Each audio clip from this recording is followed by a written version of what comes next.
আসসালামু আলাইকুম গাইজ। দেশের পশ্চিমাঞ্চলীয় ঝিনাইদহ সীমান্তে ভারতের চোরা কারবারিদের লক্ষ্য করে গুলি চালিয়েছে বর্ডার গার্ড বাংলাদেশ।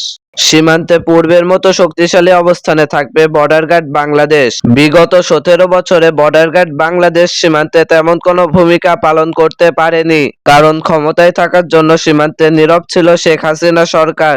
বর্ডার গার্ডের একমাত্র কাজ ছিল বাংলাদেশি জনগোষ্ঠীর লাশ ফিরিয়ে আনা, কারণ নির্বিচারে সীমান্ত হত্যা করত ভারতের সীমান্তরক্ষী বাহিনী। বিপরীতে আদেশ না থাকায় নীরব ছিল border guard Bangladesh.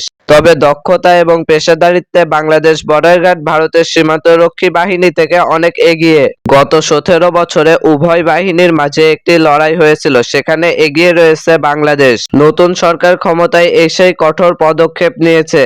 Border guard স্বরাষ্ট্র দপ্তরের আওতাধীন, আর এই দপ্তরের প্রধান ব্রিগেডিয়ার জেনারেল সাখাওয়াত হোসেন। তিনি নির্দেশ দিয়েছেন, এখন সীমান্তে পিঠ ঠেকাবেন না, অর্থাৎ ভারত যদি সীমান্তে গুলি করে তাহলে বাংলাদেশও তাই করবে।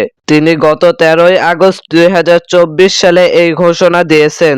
একই ধরনের বক্তব্য দিয়েছেন আইন দপ্তরের প্রধান আসিফ নজরুল। তিনি বলেছেন, বাংলাদেশ ভারতের সেবাদাস নয়, বাংলাদেশ তার প্রতিটি অধিকার আদায় করবে। রাষ্ট্রীয় স্বার্থে কোনো আপোষ নয়। বর্ডার গার্ড বাংলাদেশ দীর্ঘ প্রায় 2 দশক পর স্বাধীনতা পেয়েছে। তার পরদিন অর্থাৎ 14ই আগস্ট 2024 সালে সীমান্তে গুলি চালিয়েছে বর্ডার গার্ড বাংলাদেশ। বাংলাদেশের পশ্চিমাঞ্চলীয় ঝিনাইদহ সীমান্তে ভারতের চোরা কারবারিদের লক্ষ্য করে গুলি চালিয়েছে বর্ডার গার্ড বাংলাদেশ। আজকের মতো এখানেই বিদায়। দেখা হবে পরবর্তী কোনো ভিডিওতে নতুন কোনো বিষয় নিয়ে। এইরকম নতুন নতুন ভিডিও পেতে অবশ্যই আমাদের চ্যানেলটি সাবস্ক্রাইব করে আমাদের পাশেই থাকুন। আসসালামু আলাইকুম।